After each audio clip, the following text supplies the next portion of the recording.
So, welcome everybody. I trust this is working and going live. My name is Tom Dennis. I'm the CEO of Serenity in Leadership, and I have an amazing panel today here to talk about the new ways to meet. So, why are we talking about the new ways to meet? How to do meetings right? Well, I've been a facilitator and a coach for a very long time, and I've seen meetings develop and adapt. But I think that the pandemic has really brought about a real challenge for people trying to uh, organize meetings. And so I thought it would be really good to explore that. We're leaders in this space, and I've got this amazing panel of professionals in the DEI facilitation and meetings and events space. So I've got fantastic bios for everybody, but really I'll be sort of brief. Charmaine's the head of DEI at City and Guilds and has been working in the DEI space for at least 20 years.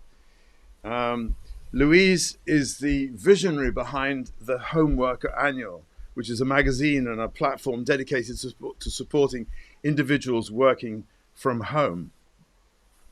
Viviane Vicente is the VP of Client Experience at the Cultural Intelligence Center, which really is looking at helping people develop their cultural intelligence, and perhaps we'll find out a little bit more about that.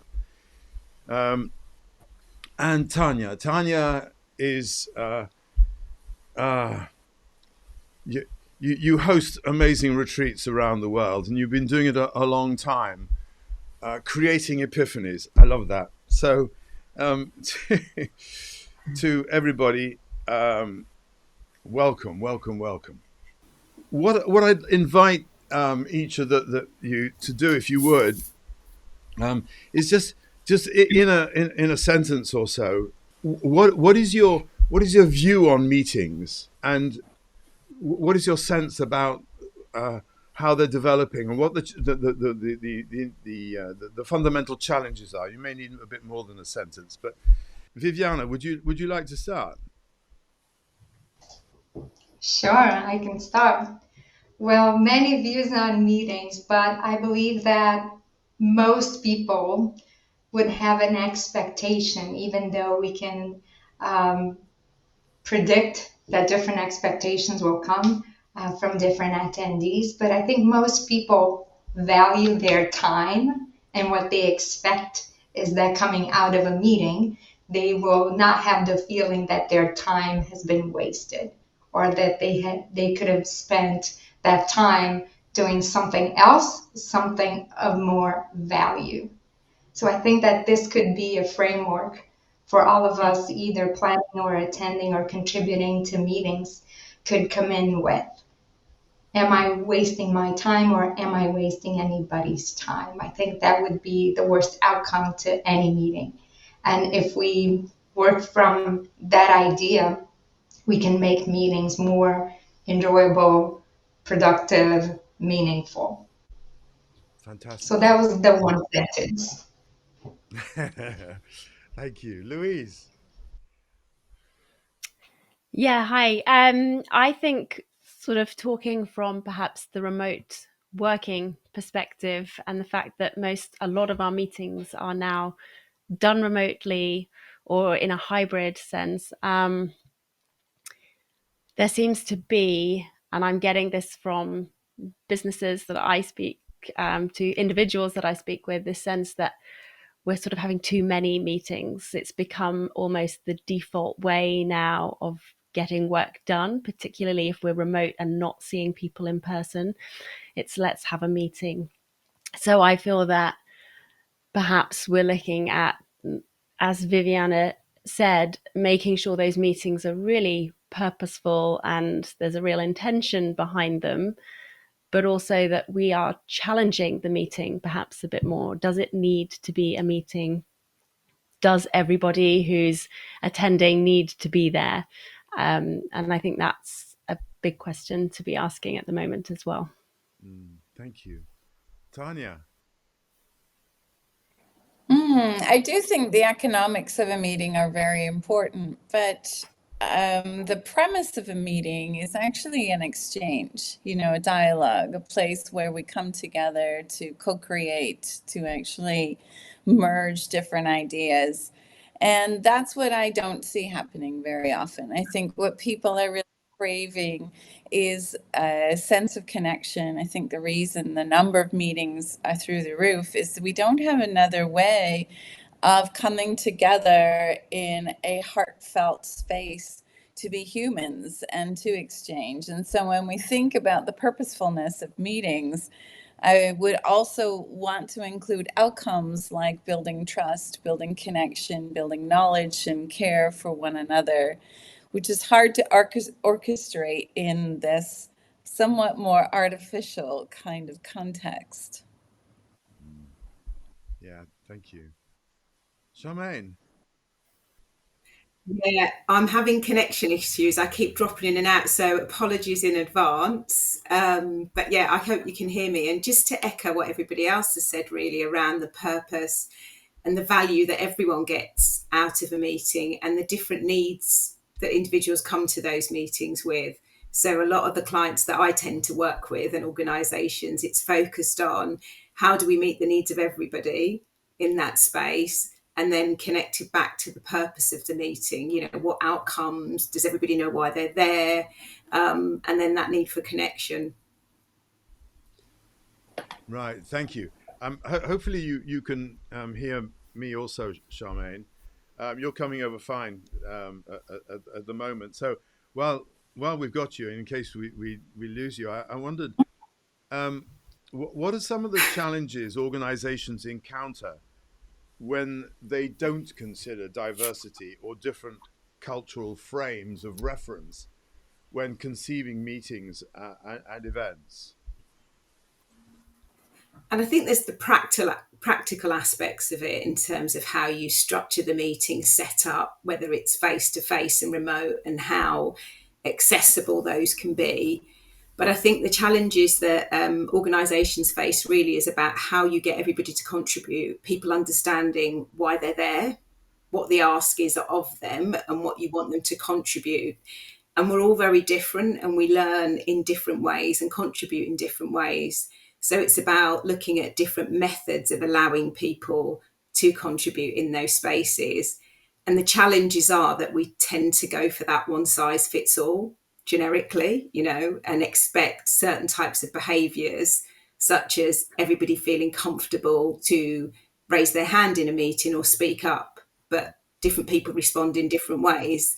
And some people need more time with the content ahead of the meeting to be able to form their response and do their thinking, or it might be after the meeting. So the challenges of how do you prepare and set up for a successful meeting, and most of the work comes probably before and after the meeting than in the meeting itself. Thank you. Viviane, you've been agreeing a lot as Charmaine has been speaking. What are your thoughts on this? For sure, yes. I echo everything that Charmaine was saying, and the preparation, sometimes logistic, but also a bit philosophically, how we prepare for meetings, understanding that people will come with different expectations and making sure that everyone understands what is the purpose of each meeting. Some people will expect that a decision will be made. Some people will expect to listen only or to contribute. So making it clear what is expected of all. And also, as Charmaine said, adjusting for how each person, each attendee prefers to contribute and prefers to absorb the information. So that's about being culturally intelligent, as you know, Thom. But honestly, we know that when you have a diversity of cultural backgrounds, and even in a homogeneous group, you will find different individual preferences.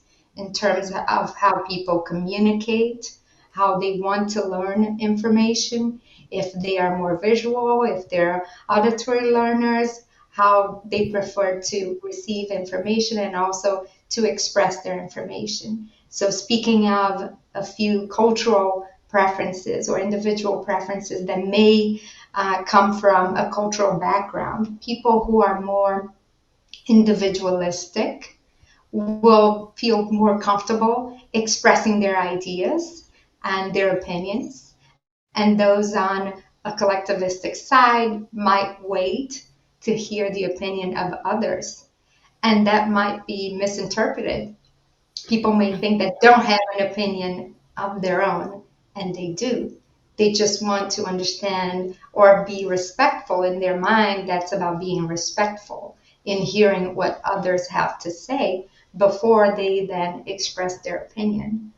Or those with what we call a high power distance orientation, a more hierarchical approach to leadership or to relationships, may want to hear from the leader first, or may be a bit less comfortable challenging what the leader is saying. And again, that doesn't mean that they're not competent, that they don't have ideas.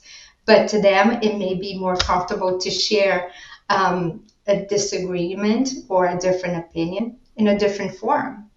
Are we then allowing people to share those in different ways, as Charmaine was saying?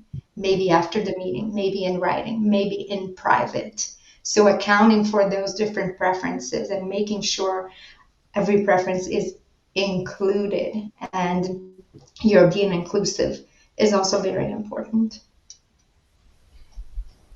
Wow. Yes. There's so much that you've said there. um, Tanya, have you what's your thoughts on this?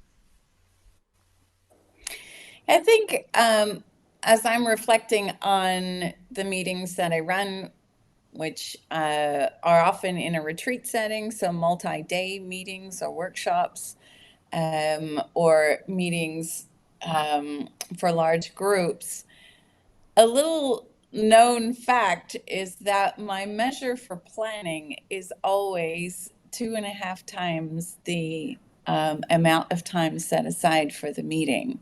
And I think it's a really good marker to have in mind, because often people don't realize, if you have a 1 hour meeting, are you spending at least 1 hour planning it? In my case, I would spend 2.5 hours planning the meeting. And to a lot of people, that sounds extraordinary, but really, I think it's the responsibility we have to think through who is attending, what are their needs, what preparation is required, what is the flow of the meeting, the outcome, what are the anticipated excitement points that I might want to add greater value to, what challenges might exist, how can I plan to follow up the meeting before it's even happened so that I'm already thinking of what I'm capturing.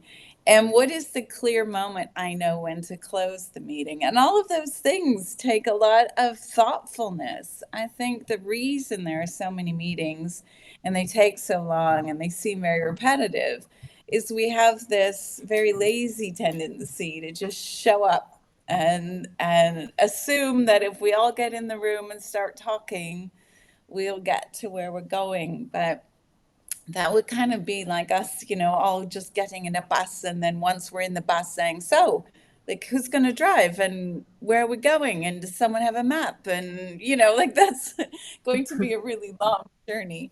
So I think there's a real need to emphasize that meetings are the end, the outcome of a lot of thoughtfulness that should go in first. I mean, hearing all this, as an organizer of a meeting, I'm projecting onto somebody and saying, I can't do this. I can't do this. And yet, it's like the amount of time that you invest in these things, you get back. But boy, have you got to invest in the first place. I remember used to teach.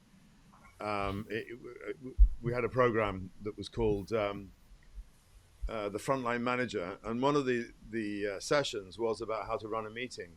And what we did was run a meeting to plan how to run the meeting, and it was chaos. But through that chaos came an understanding of the amount of work that was needed to set up the meeting. Louise, I don't know, Yeah, I've what do you been think? listening to everyone and not nodding away, and I agree. And I mean, even just going back to what Viviane was saying about the sort of cultural differences as well, because I myself remember an experience that I was interviewing someone about where their manager was on mute for the majority of the meeting, but nobody felt able to speak up and let the manager know that they couldn't actually hear him. So there was 20 minutes of that meeting completely wasted. So I think the point about everyone feeling safe as well to speak up and talk and let people know, and that obviously was a cultural thing as well. But I think the safety is very important. And again, from what other people have been mentioning, I think the leadership as well here, because you have to know your team, you have to know who's going to be in that meeting. You, like Charmaine and Tania was talking about their people's needs. When you know who's there and everybody has that sort of that sense of safety, then people will start to contribute and you can guide them and you can give them what they need in advance. So I think that preparation is very important, and it's been talked about the sort of the before and the after. Obviously, nowadays, if we are doing a lot of remote meetings, there is also this degree of flexibility that has to be included, and people perhaps contributing to a meeting after the event as well. So a lot of sort of asynchronous meetings or sort of collaboration happening as well. So I think all of that needs to be taken into account too, and people working in different time zones, in different, whether it's some hybrid, remote, in person. And sometimes you're trying to bring all of this together, and it is a bit of a minefield. It's difficult. It's a big challenge at the moment for everyone. So I think having that planning time, having the purpose and knowing the people well is really important. But as I say before, as is understanding whether the meeting is the best format and way of getting done what you need to get done, because in some cases a phone call is actually better, or an emailed document, or something shared, on a different platform. So I think all of these things, we need to start questioning. And I really liked what Tania mentioned about, do we know when to end a meeting? Because I think one of the problems with meetings is they can drag on. Sometimes we don't have a final outcome where we understand, okay, this is what we've achieved. Now we go ahead and we know what action we're meant to be taking as a result. And I think that's also a problem where people are stuck in meetings for too long, and the right outcome or the thing that they want to get done isn't actually achieved. That, I think, is where the power of actually having a facilitator for a meeting really comes in, because the facilitator carries that responsibility, and he or she has sorted that out with the leader in advance. So if it's going to be an hour's meeting, it's going to end in an hour. That's it. And if there's things that come up, then you're applying a discipline that says, right, well, we haven't got any more time. This is what we contracted to, and we're going to take this bit away and deal with it in a certain way. But when you're just in a meeting with colleagues, it's so easy to lose that boundary, and that can be sort of very depressing.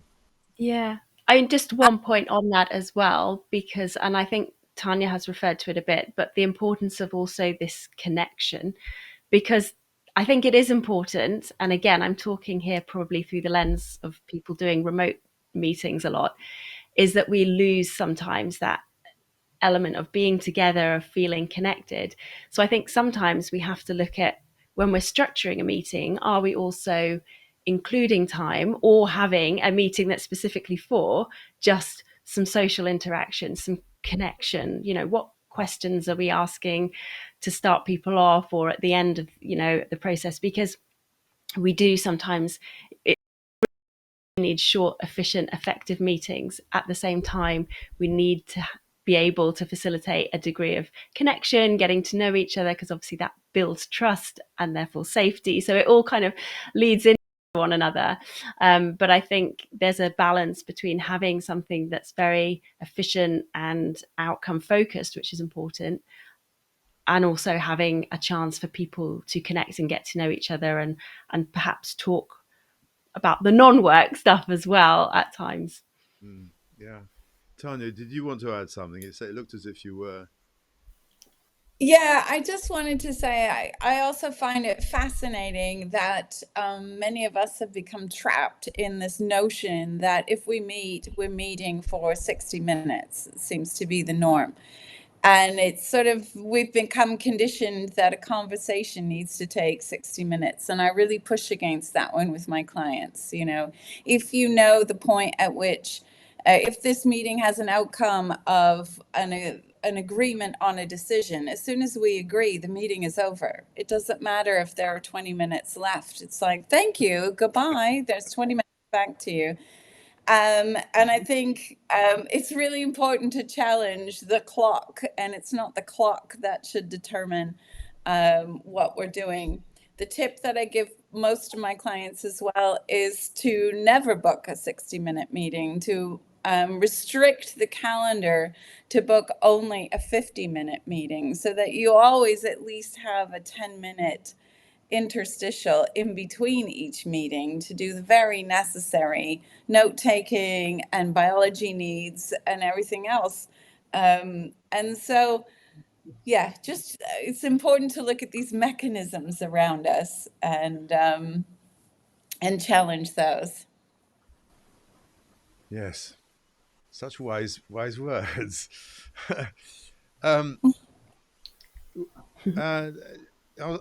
Louise, I want to point this one at you first off.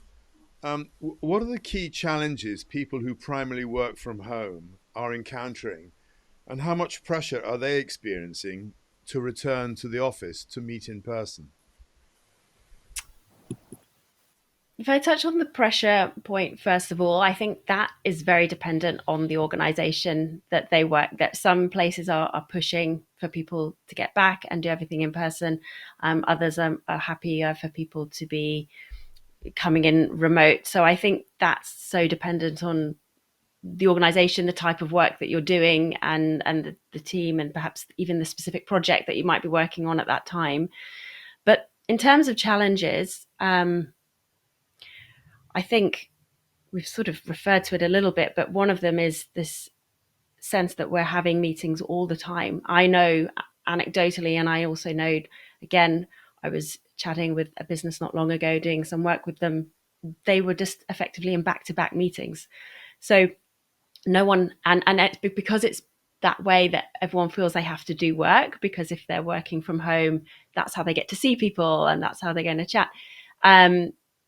They are literally sort of a full day sometimes of meetings, and there's no space between those meetings to, prepare for the next one or reflect on and process on the one that they've just had, which is so important. Because so I think that sort of looking at how we're filling our day and our scheduling of meetings is really important, making sure we're having enough space in between.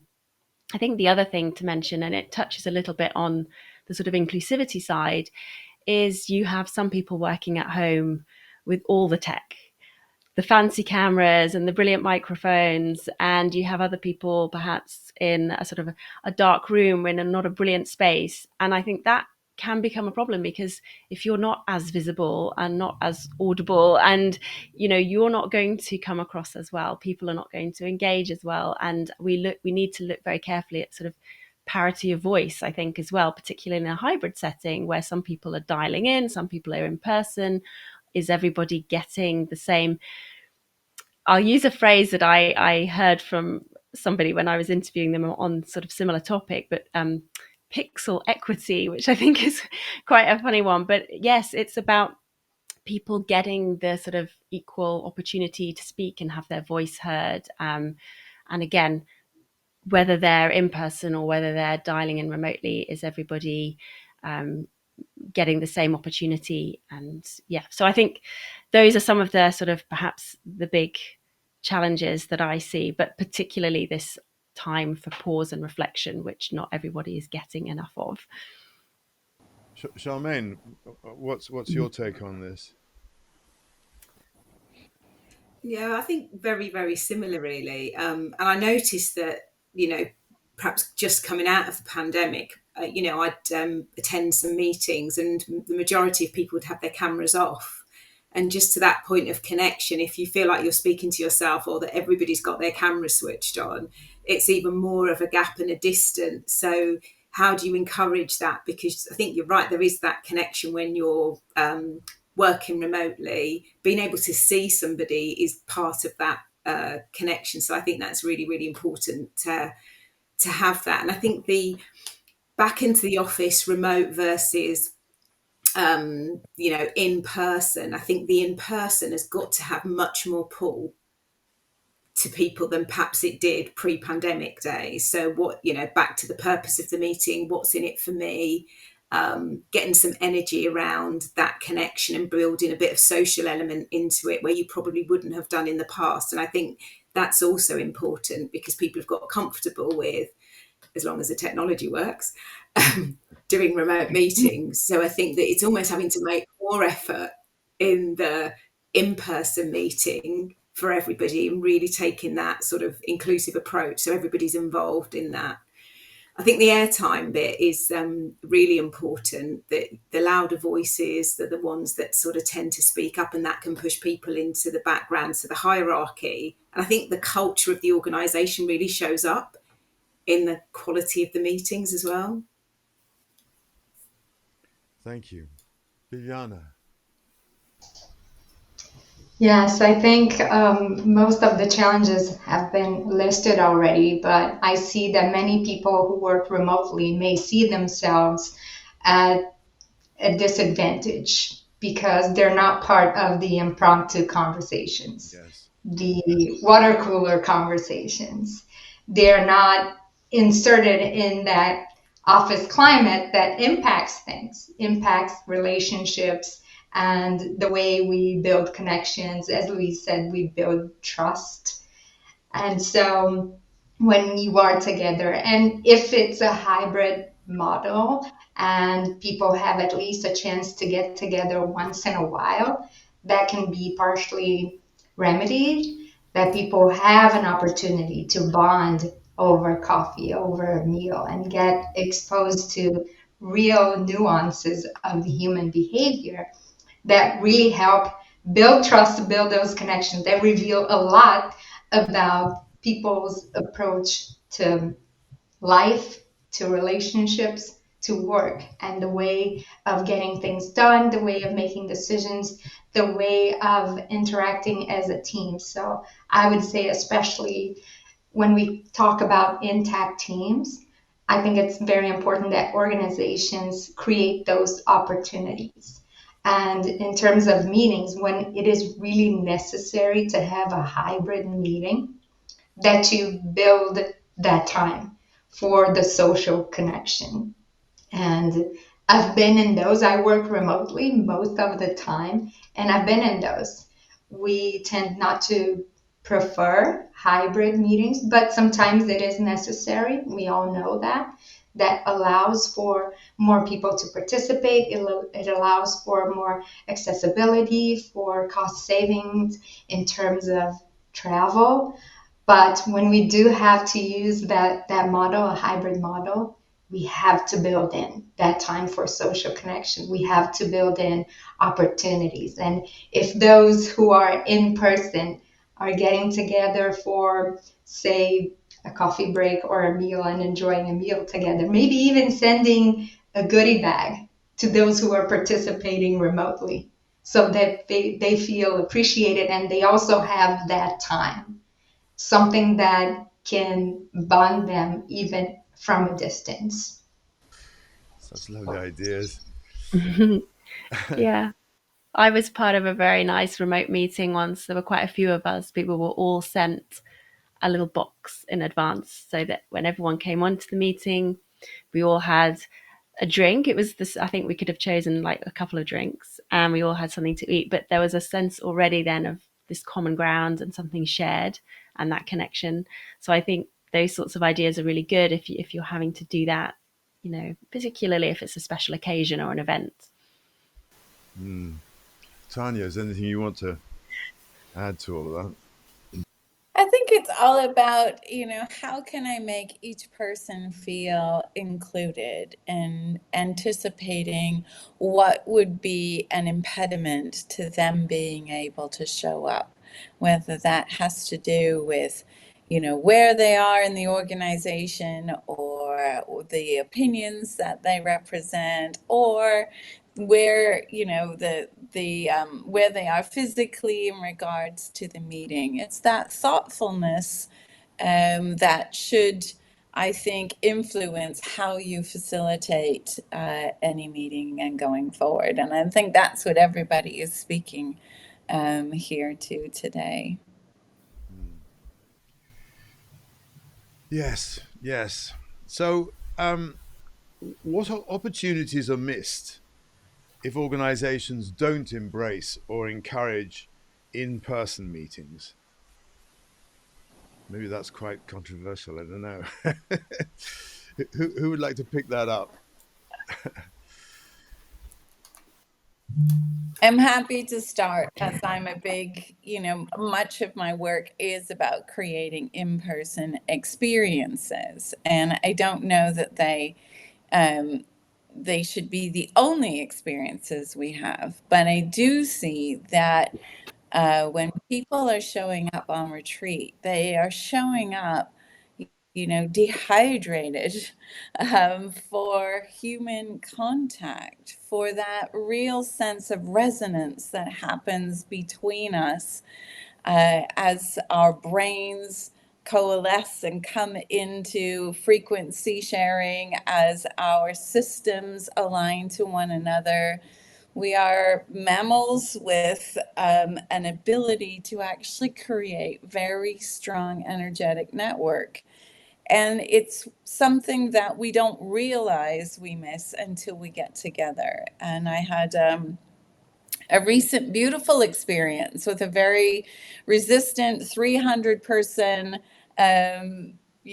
management level of an organization that we actually brought together for a 1 day event. And what was most incredible was how everyone just oriented towards one another. It's like watching sunflowers just turn towards the sun. And it was like, oh, it is actually fun to be together and to see one another, to greet each other as humans. And there's so much wondrous things that happen when we work remotely and hybrid. I'm a huge fan.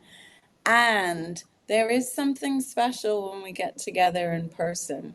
There's a reason we continue to meet our families for special holidays in person.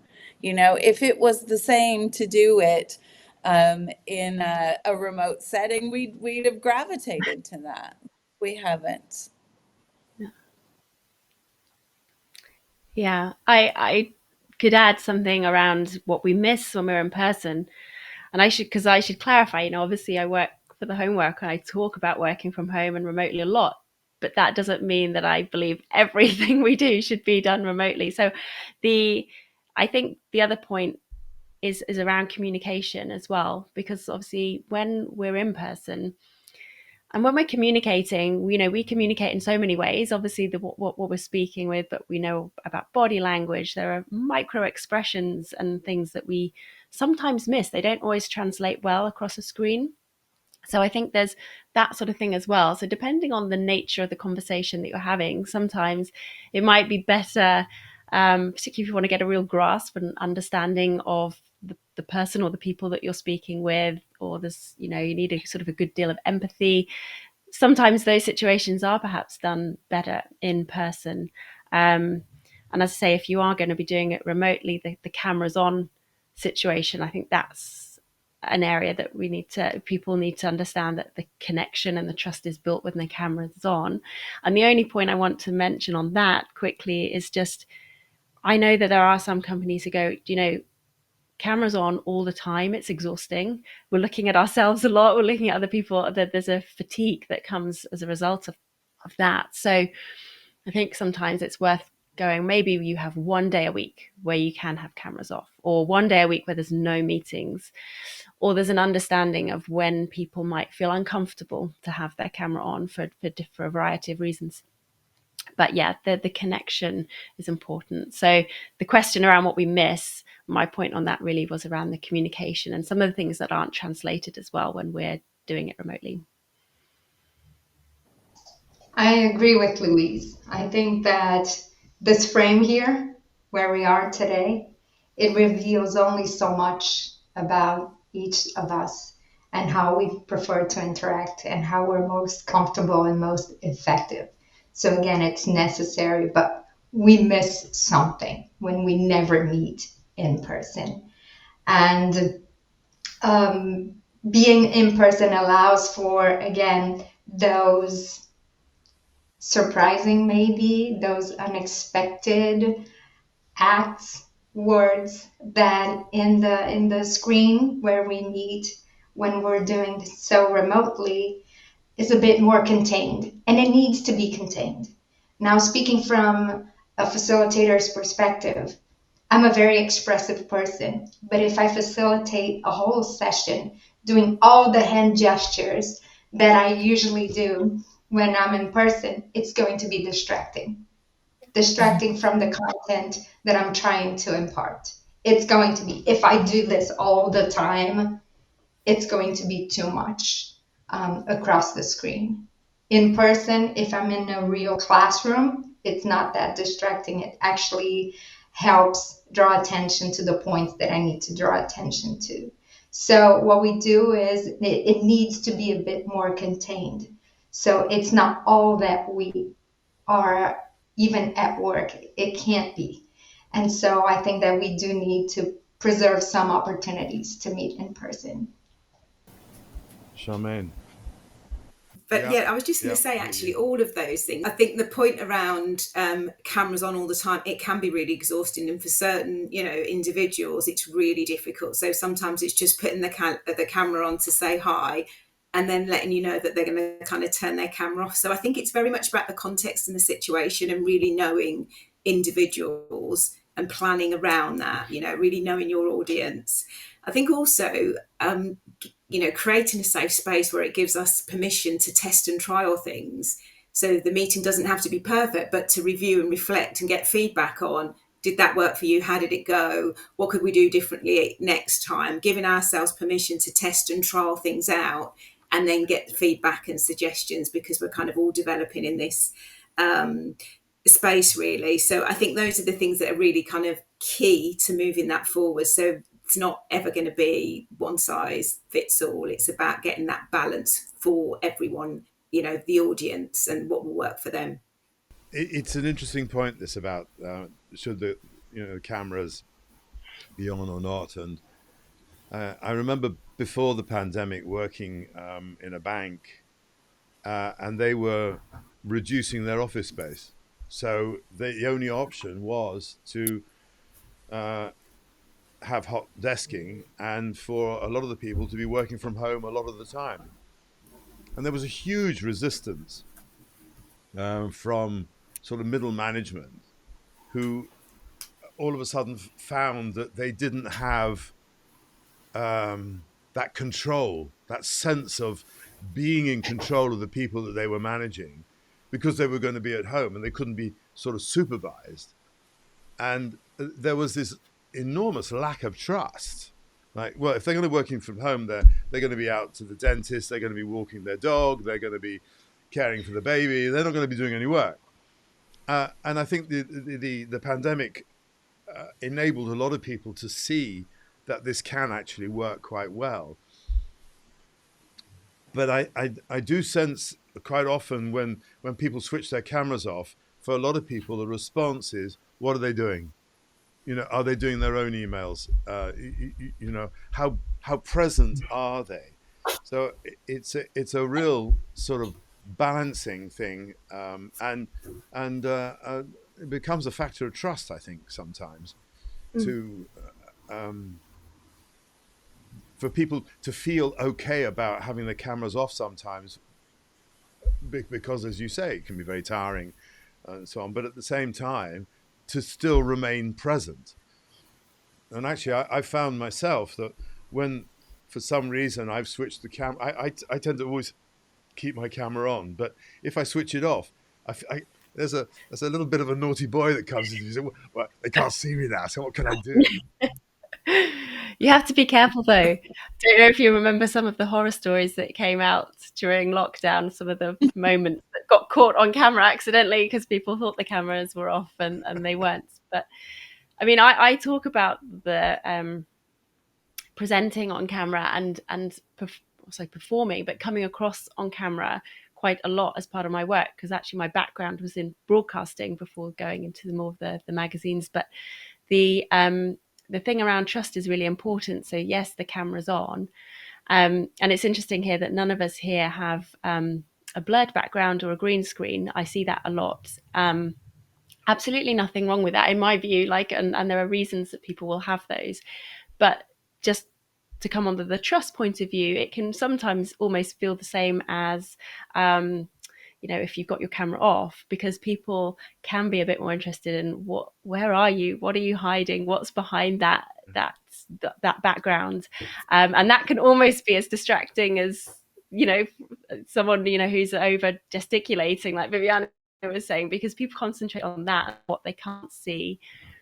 And so actually your background is really important in a meeting as well. And, be careful what you've got in your background, because if it is really visible, make sure you're not showcasing something that you don't want people to see. Or, if you're talking to, there's a safety security issue there as well. Have you got a whiteboard behind you with your next quarter strategy on for everyone watching? So there's all sorts of things that people can, you need to just be aware of sometimes that you don't think about.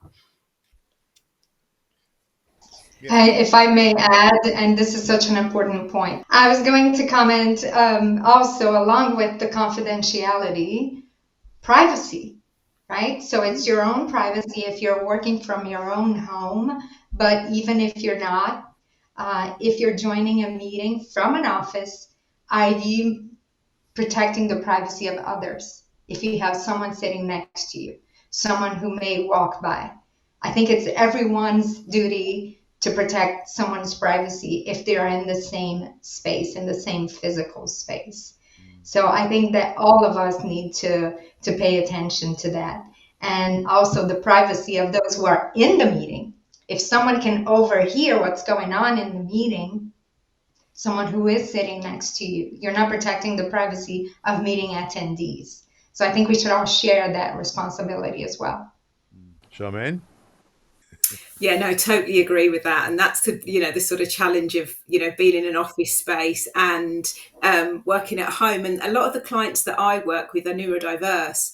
And so I don't have a background on, but normally when I'm working and coaching, I do have a background on, because my background can be quite distracting for the individual to do their thinking as well. So I think it's knowing who you're working with and what their preferences are. So I'll balance it between the two, because all of the distractions around can be quite a challenge for them as well. So I think on the point of having sort of cameras on and off, it's just something that they also have to consider. A lot of clients I know don't like looking at themselves, so they'll hide themselves on the screen because there's too many things to focus on while they're doing their thinking. Yeah. I think Viviane, you mentioned it earlier on, but there's also this piece about hierarchy, and different people have very different home circumstances, and so somebody's sort of perched on the end of a bed in their bed seat, and somebody else is in this magnificent office in the garden with wonderful things, and actually I think you have to think about that a bit, because sometimes that can be quite divisive, even with the best intentions. And some organizations have really looked at ways in which they can help people with their home equipment, and others have kind of made a load of assumptions, which have left some people really quite disadvantaged. So I think organizations need to think about that as well. So this has been a sort of fascinating conversation, and I think perhaps I ought to round it out a little bit. And I'm very aware, Tania, as you said, we should be finishing at the 50 minutes rather than the hour. But so can I hear from each of you in a sentence? What kind of meetings should we be running in 2024? What's just a highlight? Viviane, do you want to go first? Okay. So maybe if not a full sentence, a few words. Inclusive, meaningful, enjoyable. Lovely. Thank you. Charmaine? Yeah, maybe a bit longer than a sentence. I think meetings that really do create value for everybody involved, that enables everyone to contribute. Thank you. Tania? I think, all the things said, so I won't repeat them. I would add, this world needs so much from us right now. Some meetings that remind us that we are good humans trying to live good lives. The outcome of the meeting should always have that human component to it. And that would, I think, shift a lot of what's happening around us. I can't help but say a little bit more.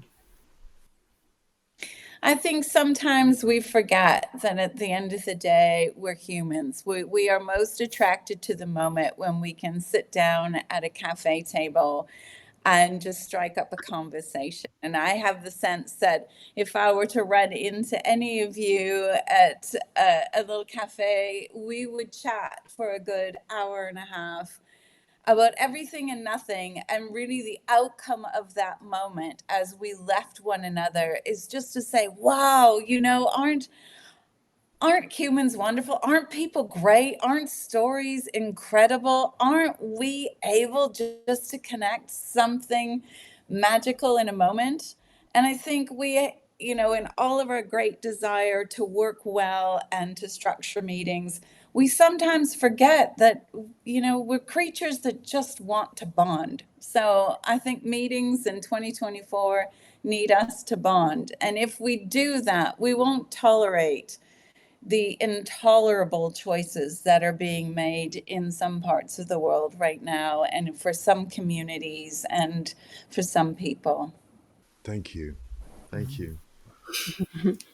Louise. Wow. I don't know if I can go back to that.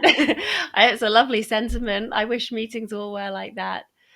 My thought, coming back to sort of meetings in a sort of that sense of we needing to get things done, intentional, inclusive, purpose driven,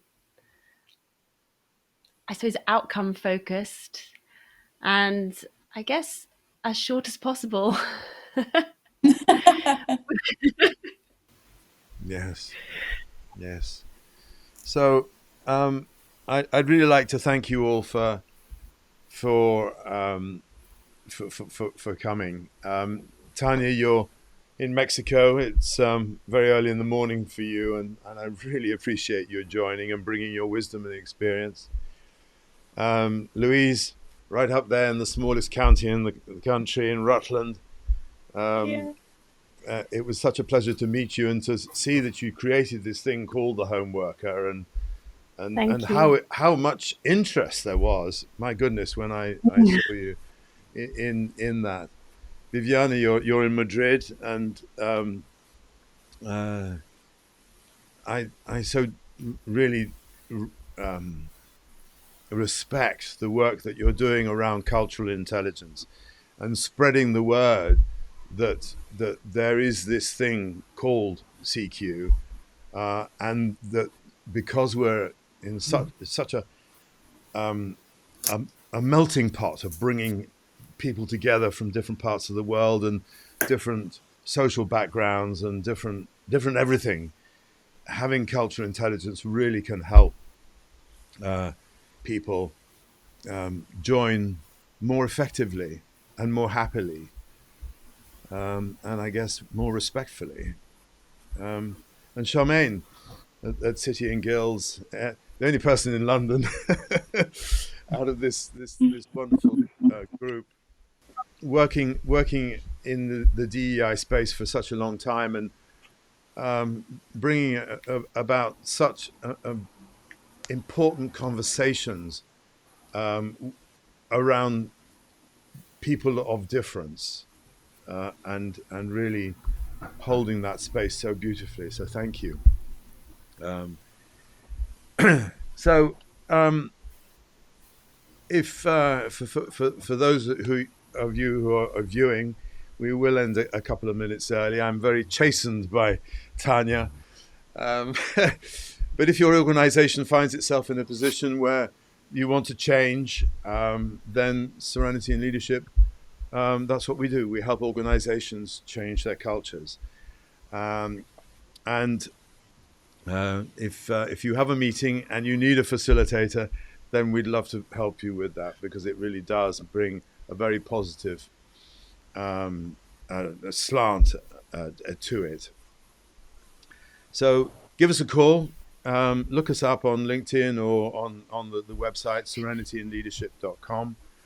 And if there are things that we can help you with that are challenging, then please do get in touch. So finally, and to all of you, thank you so much for joining. It's been an amazing pleasure to hear from you all. So thank you. And I'm now going to switch off being live. Bye.